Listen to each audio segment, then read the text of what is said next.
देखिए, पहली बात तो ये है कि हमें इंडिया का पाकिस्तान मुखालिफ है और इंडिया मुखालफत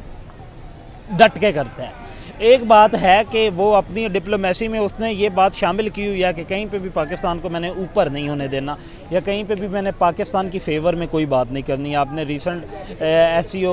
कॉन्फ्रेंस पाकिस्तान में देखी थी, डॉक्टर एस जयशंकर ने कि आप ये कह लें कि क्यूमुलेटिव जो नैरेटिव था उसका अटेंड करने से इनकार कर दिया था। यहाँ पे आके उन्होंने पाकिस्तान के अगेंस्ट पाकिस्तान में बैठ के जो है वो बात की थी कि terrorism and table talk couldn't B move on the same page. ऐसे ही है ना, मैंने जिस तरह बात की है कि उनके सामने अब चैलेंज नहीं रहा नरेंद्र मोदी के सामने, कि ना तो उनके सामने कोई डिफेंस का चैलेंज रह गया, ना उनके पास इकोनॉमी का कोई चैलेंज रह गया। एनवायरनमेंट नो डाउट कि एक बहुत बड़ा इशू है, the whole world is facing. तो इस पे अब वो अपनी कंट्रीब्यूशन, इससे पहले उन्होंने कभी इस पे इतनी कंट्रीब्यूशन नहीं थी, क्योंकि वो नरेंद्र मोदी ये कहता था कि मेरे सामने डिफेंस या इकोनॉमी या मेरी पब्लिक जो है वो सबसे पहले है। एनवायरनमेंट नेशनल इंटरनेशनल लेवल पर जो है वो मेरी टर्शरी आप ये कह लें कि इम्पोर्टेंस में आता है। ब्रिक्स समिट के बाद जो कि ब्राज़ील में हम लोगों को नज़र आया है और वहाँ पर बहुत कह लें कि तगड़े किस्म के रिमार्क्स हमें पीएम मोदी की तरफ से नज़र आए, स्पेशली पहलगाम अटैक को लेकर जो कि 22 अप्रैल को हुआ था, जिसमें उन्होंने बात की कि जो पहलगाम में अटैक हुआ है वो ना सिर्फ भारत में हुआ है बल्कि पूरी इंसानियत पर ये अटैक हुआ है और इसको कंडेम किया गया है ब्रिक्स के अंदर। और स्पेशली अगर देखा जाए तो ब्रिक्स के बाद ब्राज़ील के कैपिटल ब्रासिलिया के अंदर अब कह लें कि उन्होंने अपने कदम रखे हैं और वहाँ पर कह लें कि एक मिलिट्री शानदार परेड के साथ इनका स्वागत किया गया है और इनको वार्म वेलकम किया गया है, जहाँ पर इनका जो नेशनल एंथम है वो चलाया गया है, इनका फ्लैग लहराया गया। और स्पेशली अगर हम लोग बात करें तो शिव तांडव वहाँ पर परफॉर्म किया गया। ये एक ऐसा कह लें कि संस्कृत का हाइम है जो कि इनके लॉर्ड शिवा को रिप्रेजेंट करता है, उनके बारे में ये बताता है। और स्पेशली अगर देखा जाए तो सिम्बा जो कि सांभा सोरी जो कि ब्राज़ील का एक बहुत ज़्यादा कल्चरल डांस है वो भी वहाँ पर दिखाया गया। तो इट मीन्स कि इंडिया और जो ब्राज़ील का कल्चर उसकी मिक्स फ्यूजन हम लोगों को नजर आई है वहाँ पर। सर क्या कहना चाहते हैं कि जब से नरेंद्र मोदी 5 नेशन टूर पर गए हैं कुछ ना कुछ नया देखने को मिला है, स्पेशली अगर बिजनेस डेवलपमेंट की बात करें, अर्जेंटीना से लिथियम के बिजनेस करने वाले हैं वो लोग। अब ब्राज़ील के अंदर कह लें कि इन्होंने अपना जो समिट है 2025 का मल्टीलैटरल रिलेशंस डेवलप करने के लिए, स्ट्रेंथन करने के लिए ये समिट रखवाया गया। फिर उसके बाद अगर अब हम लोग बात करें ब्रासिलिया की तो यहाँ पर भी आप देखें कि बहुत ग्रेट वार्म वेलकम मिला है। तो ब्राज़ील के साथ जो एक इंडिया का ताल्लुक नज़र आ रहा है वो बहुत ग्रेट नज़र आ रहा है और बहुत कह लें कि एक शानदार किस्म का नज़र आ रहा है। इसके बाद नगीनी का विजिट करने वाले हैं, तो क्या सिचुएशंस नज़र आ रही हैं आपको कि इतना विजिट, इतना कुछ अपने जो कल्चर रूट्स हैं उसको मजबूत करना दूसरे मुल्कों में जाकर? देखिए, पहली बात यह है कि पीएम मोदी जो है लास्ट टाइम जो 3.0 पे इलेक्ट होके आए हैं नरेंद्र मोदी, तो उसके बाद नरेंद्र मोदी मेरे ख्याल में गर्मियाँ जब से हमारे यहाँ शुरू होती हैं जून जुलाई में, तो मोदी साहब जो है ना वो विज़िट पे निकल जाते हैं। अब भी जून जुलाई का ये जो 2 महीने थे ये उनके विज़िट के थे और इसमें देखें ब्रिक्स उन्होंने अटेंड की है, एससीओ जो है वो इंडिया ने अटेंड की है, अब 5 नेशन टूर पे वो थे। इंडिया के बारे में ना एक और नरेंद्र मोदी की आप ये कह लें कि उनकी जो करिस्मेटिक पर्सनैलिटी है ना उसमें ये बहुत बड़ा एक उनको एज है कि दुनिया का कोई भी मुल्क जो है ना उसके साथ नरेंद्र मोदी के इम्प्रेसिव रिलेशन है। कोई भी कंट्री आप ले लें उसके साथ मोदी साहब के जो है ना वो रिलेशन बड़े अप टू द मार्क होते हैं और वो जहाँ पे भी जाते हैं जिस भी कंट्री में। अब उन्होंने रिसेंटली 30 ईयर्स बाद उन्होंने विज़िट किया था, उसका क्या नाम है कंट्री का, सर 57 ईयर्स बाद अर्जेंटीना का विजिट किया। मतलब अर्जेंटीना में 57 ईयर्स आप ये कह लें कि जवाहरलाल नेहरू के बाद जो है वो उन्होंने विज़िट किया था, नहीं बल्कि उसके बाद लाल बहादुर शास्त्री, हाँ लाल बहादुर शास्त्री ने लास्ट टाइम विज़िट किया था और फिर वो कर रहे हैं अब विज़िट। तो जहाँ पे भी वो जा रहे हैं अब ना दोबारा, क्योंकि पहले एक था इंडिया के सामने ये जो पाकिस्तान और इंडिया के रिलेशन ख़राब हुए, तो उसके बाद इनके सामने चैलेंज था अपने डिफेंस को स्ट्रेंथन करना। उस पर उन्होंने S-400 को अपडेट किया, रशिया के साथ उसकी डील की उन्होंने, जहाँ पे पहले उनके पास 4 सिस्टम थे उन्होंने 8 की डील कर ली है, जिसमें 2 उनको जनवरी में मिलने जा रहे हैं, 2 बाद में मिलेंगे। बॉर्डर को मजबूत करने के बाद उन्होंने कहा कि अब हम नेशंस के साथ टाई अप करते हैं, वो नेशंस जो कि आप ये कह लें कि जिन्हें लोग कंसीडर तो नहीं करते, लेकिन आप ये कह लें कि इंडिया जो कि एशियन टाइगर बनने जा रहा है, आप ये कह लें कि 3rd इकोनॉमिक पावर बनने जा रहा है दुनिया की, तो उसके लिए तो ये सारे कंट्रीज जो होते हैं जिसने भी इकोनॉमी या इकोनॉमिकली मूव करनी होती है तो उसे तमाम ममालिक के साथ बना के रखनी पड़ती है। और बनाना जो है आप देख लें कि उनके पास जो फॉरेन मिनिस्टर है मेरे फेवरेट हैं डॉक्टर एस जयशंकर,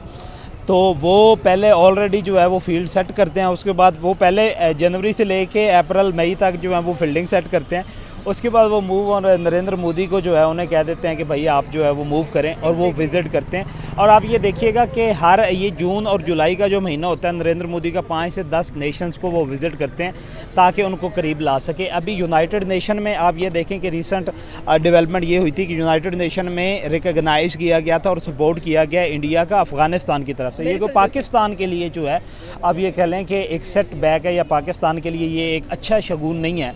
कि पाकिस्तान का हमसाया मुल्क, जैसे पाकिस्तान के साथ आप ये कह लें अफ़गानिस्तान हो गया या ईरान हो गया, दो ही ममालिक हमसाया ममालिक के साथ बॉर्डर शेयर्ड है हमारे, तो उसमें ईरान के साथ तो चलो अब ईरान के साथ किसी हद तक कुछ ये उनकी वॉर के वजह से कुछ रिलेशन जो हैं वो बेहतर हुए हैं, अदरवाइज़ तो उनके रिलेशन आपको पता ही है कि बहुत ज़्यादा आप ये कह लें कि सर्द महरी चल रही थी पाकिस्तान और ईरान के दरमियान। लेकिन अब उन्होंने वोट किया है 193 नेशंस में से इंडिया ने उनके आप ये कह लें कि वोट किया है, पक्ष में वोट दिए हैं इंडियन ज़बान में आप ये कह लें कि इनका जो इकोनॉमिक स्टेटस है उसको बहाल किया जाए, इनके यहाँ डेवलपमेंट जो है उसको, और ये जो बैन था यूएस की तरफ से या दूसरे कंट्रीज़ की तरफ से। यहाँ पर अगर देखा जाए तो अभी ब्रिक्स समिट के अंदर नरेंद्र मोदी ने कहा कि पाकिस्तान पर सैंक्शंस इम्पोज करने चाहिए, और दूसरी तरफ अफगानिस्तान के ऊपर से सैंक्शंस हटा रहे हैं। तो क्या लगता है कि अफगानिस्तान की तरफ झुकाव डेफिनेटली भारत का ज़्यादा नज़र आ रहा है, जबकि जिन्होंने सैंक्शंस लगाए हैं अफगानिस्तान के ऊपर ड्यू टू आप देख लें टेरर की वजह से लगाए हैं, और अब पाकिस्तान के ऊपर भारत कह रहा है कि सैंक्शंस लगा देने चाहिए। तो क्या लगता है कि पाकिस्तान के ऊपर सैंक्शंस लगेंगे? देखिए, पहली बात तो यह है कि हमें इंडिया का पाकिस्तान मुखालिफ है, और इंडिया मुखालफत डट के करता है। एक बात है कि वो अपनी डिप्लोमेसी में उसने ये बात शामिल की हुई है कि कहीं पे भी पाकिस्तान को मैंने ऊपर नहीं होने देना, या कहीं पे भी मैंने पाकिस्तान की फेवर में कोई बात नहीं करनी। आपने रिसेंट SCO कॉन्फ्रेंस पाकिस्तान में देखी थी, डॉक्टर F जयशंकर ने कि आप ये कह लें कि क्यूमुलेटिव जो नैरेटिव था उसका अटेंड करने से इनकार कर दिया था। यहाँ पे आके उन्होंने पाकिस्तान के अगेंस्ट पाकिस्तान में बैठ के जो है वो बात की थी कि terrorism and table talk couldn't B move on the same page. ये उन्होंने लास्ट ईयर भी की थी, अब भी उन्होंने आप ये देखें SCO की जो कॉन्फ्रेंस हुई थी उसमें उन्होंने जो नैरेटिव था, क्यूमुलेटिव बयानिया जो था हम आपका SCO ममालिक का, उस पर साइन करने से उन्होंने इनकार कर दिया था। तो ये एक है कि उनके सामने अगर पाकिस्तान उनका चैलेंज है तो वो चैलेंज को एक्सेप्ट करते हैं, वो इसको फेस करते हैं, वो मूव नहीं करते, साइड पे नहीं होते। अब ब्रिक्स थी तो ब्रिक्स में उन्होंने देखें पहलगाम अटैक हुआ है तो उसको भूले नहीं है अभी तक, ठीक है। नेशंस में क्या होता है कि नेशन अपने वाइड इंटरेस्ट में जो होती हैं, अपने लोगों के जो ज़िंदगियों का ज़िया होता है उसको भूल जाती हैं। लेकिन इंडिया का ये प्लस पॉइंट ये है कि इंडिया में कोई भी टेररिस्ट अटैक होता है, चाहे आपके पास उनका 24 आपका मुंबई अटैक देख लें, ताज होटल का अटैक देख लें, मुंबई पार्लियामेंट पे हमला जो है उसको देख लें, तो उनको कभी भी नहीं भूले। वो जहाँ अभी भी जाते हैं तो 20 साल बाद, 22 साल बाद, 15 साल बाद जहाँ पे वो अपना नैरेटिव बिल्ड करने की कोशिश करते हैं वो उसको साथ लेके चलते हैं। और पाकिस्तान पे एज़ यूजुअल जिस तरह पाकिस्तान उन पे इल्ज़ाम लगाता है, वो पाकिस्तान पे इल्ज़ाम लगाते हैं कि they are the production house of terrorism. और अभी भी ब्रिक्स में भी, और आप ये कह लें खतरनाक लव स्टोरी है दोनों की। हाँ देखें, हाँ बिल्कुल ना है, हेट स्टोरी है, लव स्टोरी नहीं। Love story depends on hate. ये आप ये कह लें कि ये एक बेहतरीन प्रोवर्ब होगी जो कि इंडिया और पाकिस्तान के रिलेशन के लिए जो है, और हमारे ऑडियंस जो हैं वो भी इसको जो है मैं समझूंगा कि वो इसको जो है वो पुट अप भी करेंगे और इसको मेरे साथ जो है वो रिकगनाइज़ भी करेंगे इस प्रोवर्ब को। अब दूसरी बात है, आपने ये कहा है कि आप देखें कि उन्होंने इससे पहले ब्राज़ील के साथ देखिए